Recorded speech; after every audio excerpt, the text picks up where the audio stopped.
नीलांचल निवासाय नित्याय परमात्मने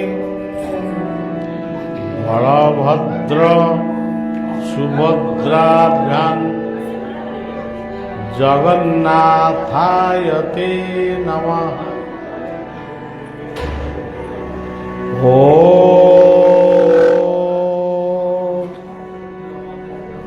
राधा कृष्णभ्यां नमः।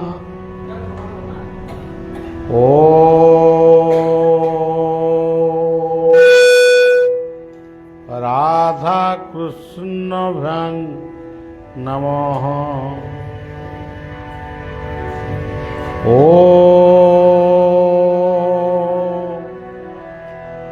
लक्ष्मीनारायणभ्यां नमः।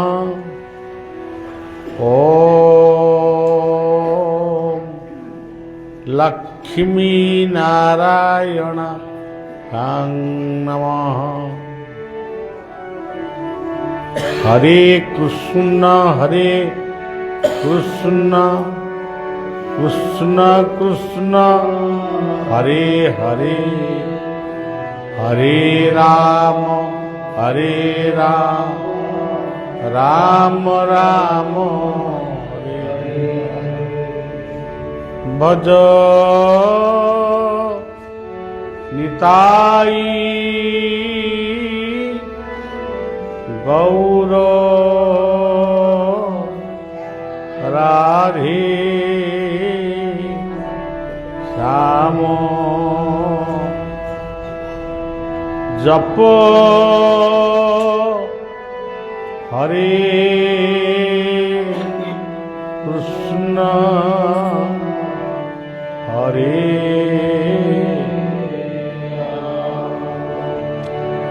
जय शिशु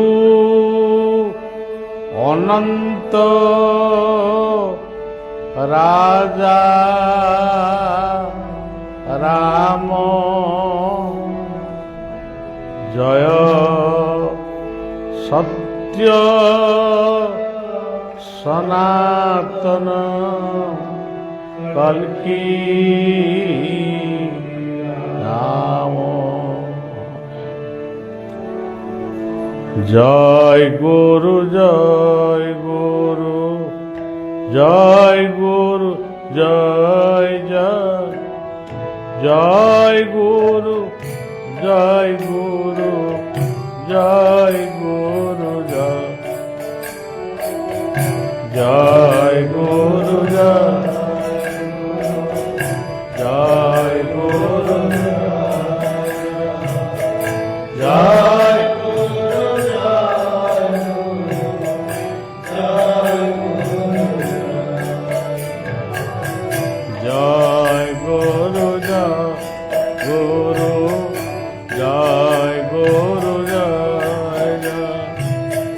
जय गुरु जय गुरु जय गुरु जय गुरु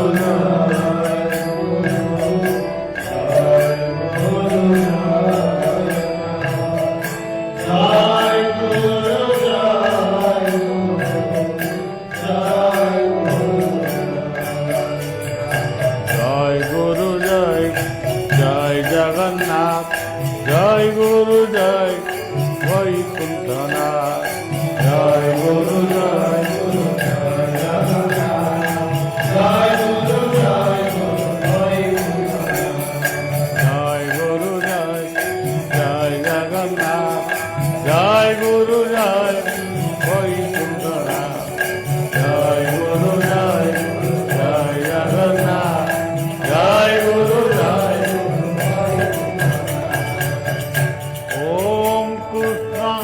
मधुसू गुरुदेव जय।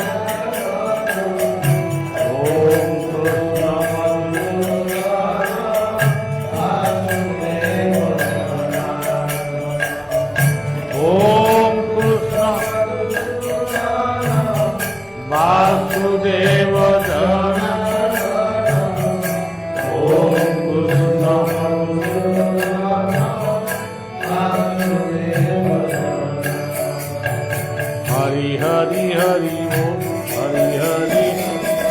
Hari Hari Hari Hari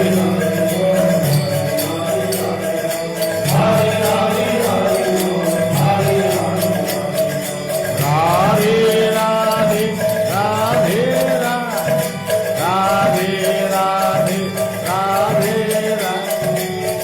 Radhe Radhe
गुरु सानिध्य सत्संग पवित्र संध्या नल्ला रोड रो अनंत बलिया परिवार ये सत्संग को आयोजन कर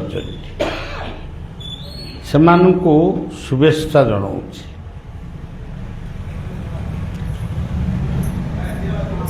এই पवित्र नल्लारे प्रथम जतबले आमे आसीथिलु गोटे गणतंत्र सचेतन यात्रा यात्रा को आमे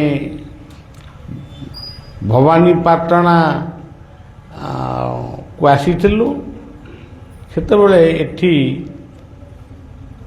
जणे व्यक्ति ही थिले चिंतामणि साहू वर्तमान मध्य से अछंती तांकरी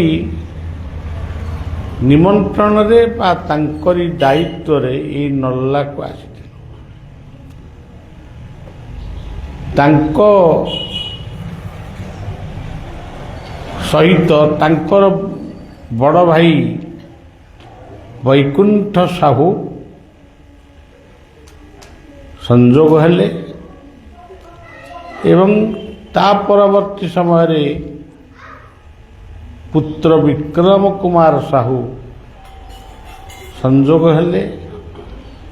ता परवर्ती समय रे बहु रोजी रानी साहू से मध्य संजोग हेले।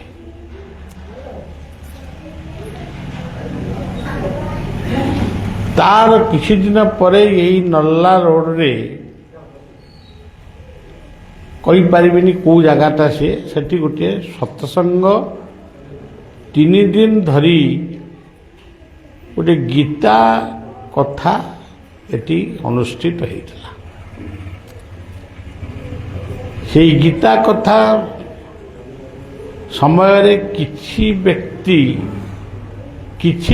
ନୁହେଁ, ଜଣେ ଦୁଇ ଜଣ ବ୍ୟକ୍ତି ସ୍ୱତଃସ୍ଫୂର୍ତ୍ତ ଭାବରେ ମନ୍ତ୍ର ଗ୍ରହଣ କରିଥିଲେ। ସେ ଏଇଠି ମଧ୍ୟ ବସିଛନ୍ତି, ବୟୋଜ୍ୟେଷ୍ଠ ଲୋକ, ଏବଂ ସେ ଆଶ୍ରମ ପର୍ଯ୍ୟନ୍ତ ମଧ୍ୟ ଯାଇଛନ୍ତି। ଧୀରେ ଧୀରେ ପ୍ରତ୍ୟେକ ବର୍ଷ ନହେଲେ ବି ଆମେ ନଲ୍ଲା ରୋଡ଼କୁ ଆସୁ। ଏଠି ବିକ୍ରମ ତାର ବାପା ଦାଦା ଆଉ ସହଯୋଗୀମାନଙ୍କୁ ନେଇ ଏଠି ଗୋଟେ ଛୋଟ ବଡ଼ କାର୍ଯ୍ୟକ୍ରମ ପ୍ରାୟ ଚାଲିଥାଏ। ଲୋକେ ଭଲ ବୁଝନ୍ତି କିମ୍ବା କେହି ଭେଲ ବୁଝନ୍ତି, ସେଇଟା ଅଲଗା କଥା। କିନ୍ତୁ ଆମେ ଭବାନୀପାଟଣା ଆସିଲେ ନିଶ୍ଚିତ ଭାବରେ ନଲ୍ଲା ରୋଡ଼କୁ ଆମେ ଆସୁ। ସେଇ ପବିତ୍ର ନଲ୍ଲା ରୋଡ଼ରେ ଆଜି ଆମେ ପହଞ୍ଚିଛୁ। ମା ଭବାନୀପାଟଣାର ମା ସେ ମାତୃମୂର୍ତ୍ତି,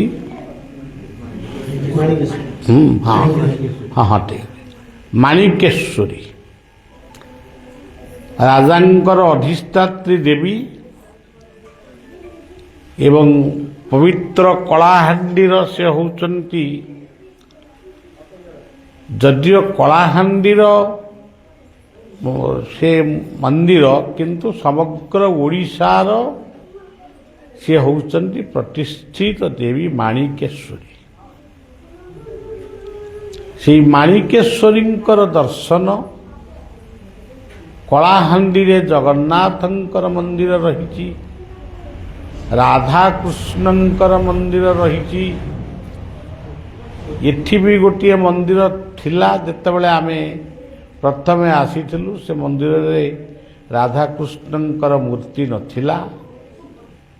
ଏବେ ଆସିବେଣି କି କ'ଣ ମୁଁ କହିକିରି ଯାଇଥିଲି, ଆବଶ୍ୟକ ପଡ଼ିଲେ ଆମକୁ ଜଣେଇବ, ଆମେ ରାଧାକୃଷ୍ଣଙ୍କୁ ଏଠି ପ୍ରତିଷ୍ଠା କରିବା। ତେବେ ସଜ୍ଜନ, ପୂର୍ବବର୍ଷ ଯେତେବେଳେ ଆସିଥିଲି ଏଠି ଗୋଟିଏ ସାମ୍ବାଦିକ ସମ୍ମେଳନ କରିଥିଲି। ସମଗ୍ର ଓଡ଼ିଶାବାସୀଙ୍କୁ ଆମର ଆଗମନର କାରଣ ବିଷୟରେ ଜଣେଇଥିଲି। ସେମାନେ ମଧ୍ୟ ତାକୁ ଗ୍ରହଣ କରିଥିଲେ ଏବଂ ପତ୍ରପତ୍ରିକାରେ ମଧ୍ୟ ବାହାରିଥିଲା। ଜଣେ ସାମ୍ବାଦିକ ପୁଅ ସେଠି ମନ୍ତ୍ର ଗ୍ରହଣ କରିଥିଲେ। ଏ ବର୍ଷ ଆମର ମାଣିକେଶ୍ୱରୀଙ୍କ ନିକଟରେ ବା ଭବାନୀପାଟଣାରେ 3 ଦିନିଆ ଗୋଟିଏ ଭକ୍ତ ସମ୍ମେଳନ ଅନୁଷ୍ଠିତ ହେବ। ତାମାନେ ଓଡ଼ିଶାର ପଶ୍ଚିମାଞ୍ଚଳର ଯେଉଁ ସ୍ଥାନ ଗୁଡ଼ିକ ରହିଛି, ବଲାଙ୍ଗୀର, ସୋନପୁର, ସମ୍ବଲପୁର, ବରଗଡ଼, ବଡ଼ପାଲି, ବୁର୍ଲା, ପାଟନାଗଡ଼, ଏଇଭଳି ଯେଉଁ ସ୍ଥାନ ସବୁ, ଟିଟିଲାଗଡ଼, ଏଇସବୁ ସ୍ଥାନ ମାନଙ୍କରେ କେଉଁଠି କେମିତି କିଏ ଭକ୍ତମାନେ ଅଛନ୍ତି, ସେମାନଙ୍କୁ ଭବାନୀପାଟଣାର ଅନନ୍ତ ବଳିଆ ପରିବାର ସେମାନଙ୍କୁ ନିମନ୍ତ୍ରଣ ଜଣାଇଛି। ଗୋଟେ 3 ଦିନିଆ କାର୍ଯ୍ୟକ୍ରମ ସେଠି ମାନବବାଦ ଉପରେ ଅନୁଷ୍ଠିତ ହେବ। ପ୍ରଭାତରେ ଆମର ଯେ ଗୋପାଳ ଭାଇ ଏଠି ଅଛନ୍ତି, ଗୋପାଳ ଦାସ, ସେ ଯୋଗ ଧ୍ୟାନ ପ୍ରାଣାୟାମ ସମ୍ପର୍କରେ 1 ଘଣ୍ଟା କି 2 ଘଣ୍ଟା ସେ ତାଙ୍କର ସମ୍ଭାଷଣ ରଖିବେ, ଶିକ୍ଷା ମଧ୍ୟ ଦେବେ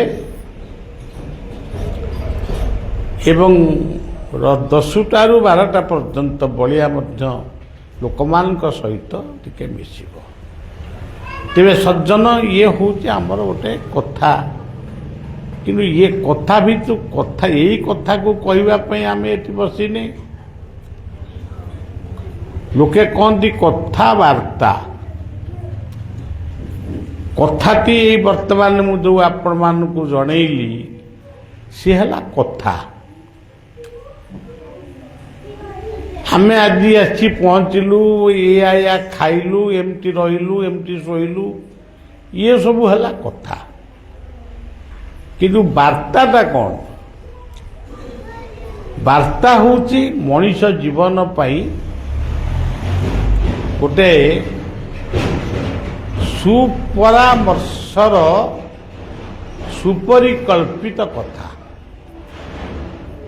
ସୁପରାମର୍ଶ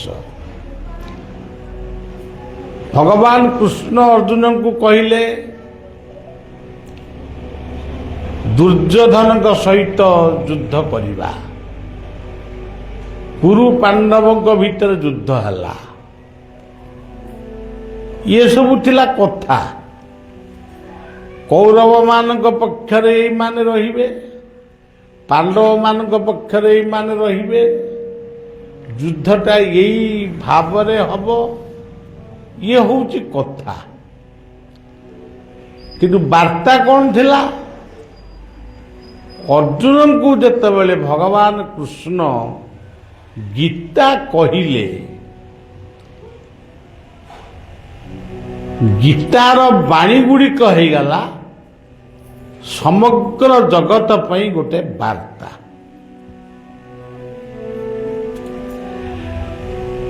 ତେଣୁ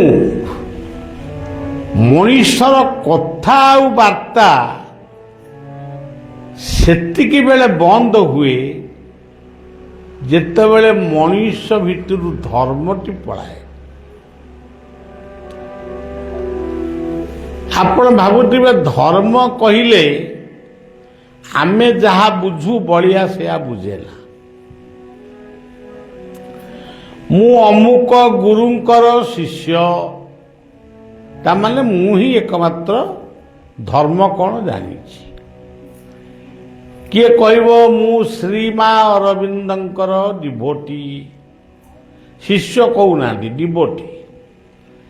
କିଏ କହିବ ମୁଁ ସାଇରାମଙ୍କ ଡିଭୋଟି, କିଏ କହିବ ଶିବାନନ୍ଦ ଚିଦାନନ୍ଦଙ୍କ ଡିଭୋଟି, ଆଉ କିଏ କହିବ ମୁଁ ଶ୍ରୀ ଶ୍ରୀ ଠାକୁର ଅନୁକୂଳ ଚନ୍ଦ୍ରଙ୍କର ଡିଭୋଟି, କିଏ କହିବେ ମୁଁ ଶ୍ରୀ ଶ୍ରୀ ଠାକୁର ନିଗମାନନ୍ଦଙ୍କ ଡିଭୋଟି, ଆମ ପିଲାମାନେ କହିବେ ଆମେ ବଳିଆ ବାବାଙ୍କ ଡିଭୋଟି। ଏଗୁଡ଼ିକ ଧର୍ମ ନୁହେଁ, ଏଗୁଡ଼ିକ ହେଉଛି ସମ୍ପ୍ରଦାୟ। ଗୋଟେ ଅଞ୍ଚଳରେ ବିଭିନ୍ନ ସ୍କୁଲ କଲେଜ ଅଛି। କିଏ କେଉଁ ସ୍କୁଲରେ ପାଠ ପଢ଼ିବ ସିଏ ନିର୍ବାଚନ କରିବ, ମୁଁ ଏଇ ସ୍କୁଲରେ ମୋ ପୁଅକୁ ପାଠ ପଢ଼େ କି ଝିଅକୁ ପାଠ ପଢ଼େ। କିନ୍ତୁ ପାଠ ସ୍ୱତନ୍ତ୍ର, ପାଠ କିନ୍ତୁ ସ୍ୱତନ୍ତ୍ର। କିନ୍ତୁ ବିଦ୍ୟାଳୟ ଗୁଡ଼ିକ ଅନେକ ପ୍ରକାରର ଅଛି। ଯେଉଁମାନେ କୁହନ୍ତି ମୋ ଧର୍ମ ବଡ଼, ମୋ ଗୁରୁ ବଡ଼, ମୋ ମନ୍ତ୍ର ବଡ଼, ସେମାନେ ପ୍ରକୃତରେ କିଛି ଜାଣିନାହାନ୍ତି। ସେମାନେ ହେଉଛନ୍ତି ଅଜ୍ଞାନଙ୍କ ମଧ୍ୟରେ ନେତା, ଅଜ୍ଞାନୀ ନେତା। ସେମାନେ କିଛି ଜାଣିନାହାନ୍ତି, କିଛି ଜାଣିନାହାନ୍ତି କିମ୍ବା ଅନୁଭବ କରିନାହାନ୍ତି, ଶିଖିବାକୁ ଚେଷ୍ଟା କରିନାହାନ୍ତି କି ଶିଖି ନାହାନ୍ତି। ଶିଖିବା ପାଇଁ ତାଙ୍କର ମନ ବି ନାହିଁ। ଧରନ୍ତୁ ନଲ୍ଲା ରୋଡରେ ଆଜି ବଳିଆ ଆଇଛି, ବଳିଆକୁ ଯେଉଁମାନେ ଭଲ ପାଉଛନ୍ତି ସେମାନେ ଆଇଛନ୍ତି। ଯଦି ଜଣେ ଗୁରୁଙ୍କର ଶିଷ୍ୟ କିଏ ଥିବେ, ଧରନ୍ତୁ ବାବା କଲ୍ୟାଣ ବାବାଙ୍କର କିଏ ଶିଷ୍ୟ ଥିବେ, ଜଣେ ପ୍ରସିଦ୍ଧ ସନ୍ଥ ଓଡ଼ିଶାର, କଲ୍ୟାଣ ବାବା କି ଜଣେ ଆଉ ଜଣେ କାହାର ଭକ୍ତ ଥିବେ, ତାଙ୍କୁ ଯଦି କହିବ ବାବା ବଳିଆ ଆଇଛନ୍ତି ଚାଲୁନା ଟିକେ ବିକ୍ରମ ବାବୁଙ୍କ ଘରେ ମୋର ଚାଲିଛି ସତ୍ସଙ୍ଗ, ନାଇଁ ଆମେ ତ ସେ ମନ୍ତ୍ରରେ ଦୀକ୍ଷିତ ନୁହେଁ, ଆମେ ତ ସେ ତ ଆମ ଗୁରୁ ନୁହନ୍ତି, ଆମେ କାହିଁକି ଏଠିକି ଯିବୁ? ତାମାନେ ସେ କିଛି ଜାଣିନାହାନ୍ତି, ସେମାନେ କିଛି ଜାଣିନାହାନ୍ତି, ସିଏ କଲ୍ୟାଣ ବାବାଙ୍କୁ ବି ଚିହ୍ନି ନାହାନ୍ତି। ଆମେ ବରଂ କଲ୍ୟାଣ ବାବାଙ୍କୁ ଚିହ୍ନିଛୁ। ଗୋଟେ କଥାକୁ କହୁଛି, ଶ୍ରୀମା ଅରବିନ୍ଦ ସତ୍ୟ ସାଇ ଶ୍ରୀ ଶ୍ରୀ ଠାକୁର ନିଗମାନନ୍ଦ ଅନୁକୂଳ ଓଙ୍କାର ନାଥ ସମସ୍ତଙ୍କ ଆଶ୍ରମକୁ ଇଏ ସେବକ ଯାଇଛି। ଠାକୁର ଅନୁକୂଳ ଚନ୍ଦ୍ରଙ୍କ ଆଶ୍ରମକୁ ଯାଇଛି। ବର୍ତ୍ତମାନର ଯେ ଆଚାର୍ଯ୍ୟ ସିଏ ଆଲିଙ୍ଗନ କରିଛନ୍ତି। ଆମ ଭିତରେ ସମ୍ଭାଷଣ ମଧ୍ୟ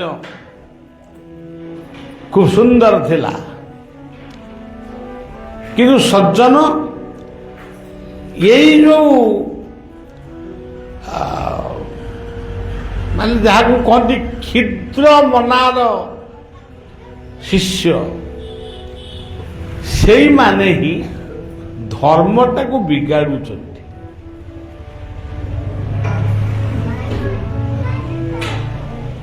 ଜଣେ କହୁଛନ୍ତି ମୁଁ କୋରାନ ପଢୁଛି, ପବିତ୍ର କୁରଆନରେ ମୁଁ ପଢୁଛି। କୁରଆନରେ କ'ଣ ଲେଖା ଅଛି ହାଣ ମାର କାଟ, ଏ କଥା ଲେଖା ଅଛି? ମହମ୍ମଦ ମଧ୍ୟ ଆସିଥିଲେ ଗୋଟେ ଶାନ୍ତିର ବାର୍ତ୍ତା ଦେଇ ଯାଇଥିଲେ। ଆଜି ଖ୍ରୀଷ୍ଟ ଧର୍ମ କୁ ଆସିବା ପାଇଁ ହିନ୍ଦୁମାନଙ୍କୁ ବାଧ୍ୟ କରାଯାଉଛି। ଯୀଶୁଖ୍ରୀଷ୍ଟ କ'ଣ କହିଥିଲେ ତମେ ଧର୍ମ ପରିବର୍ତ୍ତନ କରିବା ପାଇଁ ମୁଁ ଜନ୍ମ ହେଇଛି? କୋଉଠି ଲେଖା ହେଇଛି ଦେଖା? ତେଣୁ ସଜ୍ଜନ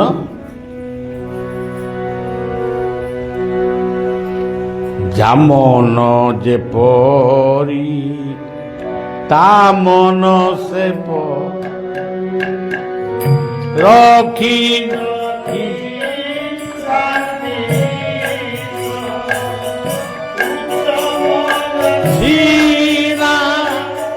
ଲଭନ୍ତି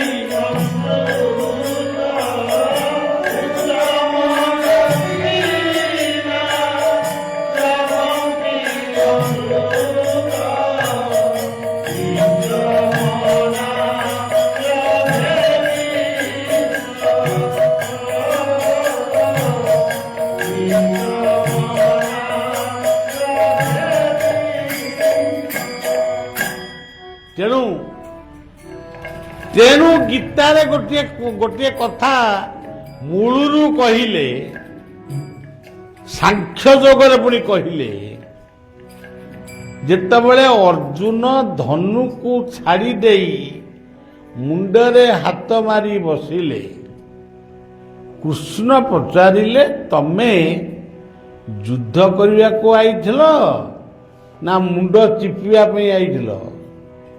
କ'ଣ ମୁଣ୍ଡ ବିନ୍ଧୁଛି ନା କ'ଣ? ସିଏ କୃଷ୍ଣଙ୍କୁ କହିଲେ ମୁଁ ଯୁଦ୍ଧ କରିବି ନାହିଁ। କାହିଁକି ଯୁଦ୍ଧ କରିବନି? ସିଏ କହିଲେ ଯୁଦ୍ଧ କଲେ ଲୋକ ମାନେ ବନ୍ଧୁ ବାନ୍ଧବ ପୁଅ ଜ୍ୱାଇଁ ସମୁଦି ଶଳା ସଡୁ ଏସବୁ ମରିବେ, ତେଣୁ ମୁଁ ଯୁଦ୍ଧ କରିବିନି। ତମେ କ'ଣ ଆଗରୁ ଜାଣିନଥିଲ ଯୁଦ୍ଧ କାହା ସାଙ୍ଗରେ କରିବ ବୋଲି? ଜାଣିଥିଲି ଯେ ମୋ ମୁଣ୍ଡରେ ପଶି ନଥିଲା, ଏବେ ସମସ୍ତଙ୍କୁ ଦେଖିକିରି ମୋ ମୁଣ୍ଡରେ ପଶି ଯାଇଛି, ମୁଁ ଯୁଦ୍ଧ କରିବିନି। ଆଉ ପୁଣି ଆହୁରି ବଢିଆ ବାଗରେ କହିଲେ ଦୁର୍ଯ୍ୟୋଧନ ମୋ ଭାଇ, ମୁଁ ହେଲି ତାର ଦାଦା ପୁଅ ଭାଇ, ସିଏ ହେଲା ମୋ ବଡ଼ବାପା ପୁଅ ଭାଇ। ସେ ରାଜା ହେଲେ ମୋର କ'ଣ କ୍ଷତି ହେଇଯାଉଛି? ବରଂ ସେ ରାଜା ହଉ, ମୁଁ ଯୁଦ୍ଧ କରିବିନି କି ରାଜା ହବାର ପ୍ରଶ୍ନ ଉଠୁନି। ସେଇଠି ଠାକୁର କହିଲେ ତୁ ଗୋଟିଏ ଅନାର୍ଯ୍ୟ। ଠାକୁର ନିଜେ କହୁଛନ୍ତି, ମୁଁ କହୁନି। ଅନାର୍ଯ୍ୟ ଅନାର୍ଯ୍ୟ ଦୁଷ୍ଟ ମସ୍ୱର୍ଗ କୀର୍ତ୍ତି କର ଅର୍ଜୁନ। ତୁ ଗୋଟେ ଅନାର୍ଯ୍ୟ। ଯେମିତି ଆମ ଲୋକ କହିଲେ ପୁରା ଅଭଦ୍ର, ସେମିତି ସିଏ କହିଲେ ତୁ ଗୋଟେ ଅନାର୍ଯ୍ୟ। ତୁ ଆର୍ଯ୍ୟ ଘରେ ଜନ୍ମ ହେଇ ତୁ ଅନାର୍ଯ୍ୟଙ୍କ ଭଳି କଥା କଣ କହୁଛୁ? ଶୁଣୁ, ସେଇଠି ସେ କହିଲେ କ୍ଷୁଦ୍ରଂ ହୃଦୟ ଦ୍ରୌବଲ୍ୟଂ ତ୍ୟକ୍ତ ତିଷ୍ଠ ପରନ୍ତପ। ଅର୍ଜୁନ, ମୁଣ୍ଡରେ ଯୋଉ ଛୋଟ ବୁଦ୍ଧି ରହିଛି, କ୍ଷୁଦ୍ର ବୁଦ୍ଧି ରହିଛି, ତାକୁ ତ୍ୟାଗ କରି ଯୁଦ୍ଧ କରିବା ପାଇଁ ଧନୁଧର। ତାପରେ କହିଲେ ତୁ ଗୋଟେ କ୍ଳୈବ୍ୟ କ୍ଳୈବ୍ୟ ମାସ୍ମ ଗମ ପାର୍ଥ ନୈତତ ଯୁବପଦ୍ୟତେ। ତା ପୂର୍ବରୁ କହିଲେ କ୍ଳୈବ ମାନେ ପୁରୁଷ ନୁହେଁ କି ନାରୀ ନୁହଁ, ତୁ ଗୋଟେ କ୍ଳୈବ୍ୟ। କ୍ଳୈବ୍ୟ କାହାକୁ କହନ୍ତି? ମୁହଁରେ ମଧୁରିଆ କଥା କୁହନ୍ତି, ଅନ୍ତରରେ କର୍କଶିଆ କଥା ଥାଏ। ମୁହଁରେ କହନ୍ତି ତୁ ବହୁତ ଭଲ ଲୋକ, ପେଟରେ କହନ୍ତି ସୁଦୁ ବାଜେ ଲୋକ। କହନ୍ତି ଗୋଟିଏ ପ୍ରକାରର। ଟଙ୍କା ପଇସା ସଜୁରୀ କରି ପୁରୀ ଶ୍ରୀକ୍ଷେତ୍ରକୁ ଯାତ୍ରା କରିବାକୁ ମାନେ ଦର୍ଶନ କରିବାକୁ ଗଲେ, ସାଡୁ ଫେରି ଆସିଲେ, ଆରେ ପୁରୀ ଯାଇଥିଲ ମହାପ୍ରସାଦ ଆଣିଛ ଟିକେ ଦିଅ ନା। ଆମ ପୁରୀ ଗଲୁ କି? ଆଉ କୁଆଡେ ଯାଇଥିଲ? କଲିକତା ଯାଇଥିଲ। ଆରେ କହିଲ ପୁରୀ ଗଲ କଲିକତା। ସେଇଥିପାଇଁ କହିଲେ ଅସହ୍ୟ ମାନେ ପକେଇଲେ ଗୋଟେ ଗୋଟେ ମାନେ ଗୋଟେ ବଡ କଷିକିରି, ଯେମିତି ପୁଅ ଝିଅଙ୍କୁ ଯେମିତି ଅତି ବାଳୁଙ୍ଗା ହେଲେ କଥା ନ ମାନିଲେ ଗୋଟେ ବିରାଟ ଚୈତନ୍ୟ ପକାନି ଗଏ କଣ ସେମିତି ଗୋଟେ କଥା ବୁଝିବ। ସେମିତି ଠାକୁର ମଧ୍ୟ କହିଛନ୍ତି ଅସତ୍ୟ ନାନ ଶୋଚଶ୍ଚଂ ପ୍ରଜ୍ଞାବାଦସ୍ସ ଭାସ ଗତାସୁରଂ।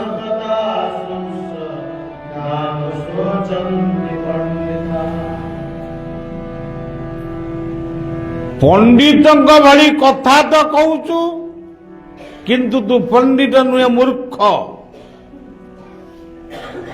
ପଣ୍ଡିତ ମାନେ ତୁ କ୍ଷତ୍ରିୟ, ତୋର ଧର୍ମ ହଉଛି ଯୁଦ୍ଧ କରିବା। ତୁ କ୍ଷେତ୍ର ଧର୍ମକୁ ଛାଡ଼ିକିରି ବର୍ତ୍ତମାନ ମୁଣ୍ଡରେ ହାତ ଦେଇକିରି ବସିକିରି କହୁଛୁ ମୁଁ ଯୁଦ୍ଧ କରିବି ନାହିଁ। ଯେଉଁମାନେ କ୍ଷତ୍ରିୟ ସେ କାହାରି ଜନ୍ମରେ ହସନ୍ତିନି ନା କାହାରି ମୃତ୍ୟୁରେ କାନ୍ଦନ୍ତିନି।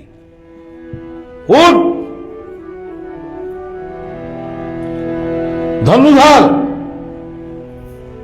ଯୁଦ୍ଧ କର। ଯେଉଁମାନଙ୍କ ସହିତ ତୁ ଯୁଦ୍ଧ କରିବୁ ସେ 100 ବର୍ଷ ପୂର୍ବରୁ ନଥିଲେ, ଆଉ 100 ବର୍ଷ ପରେ ବି ନଥିବେ। ତୁ ଯାହାକୁ କହିବୁ ମରୁଛି, ସେ ମରେ ନା, ଦେହର ପରିବର୍ତ୍ତନ ହୁଏ, ସେ ମରେ ନା। କିଏ ମରେ ନା? ଆତ୍ମା। ଆତ୍ମା କାହାକୁ ମାରେ ନା ମରେ ନା।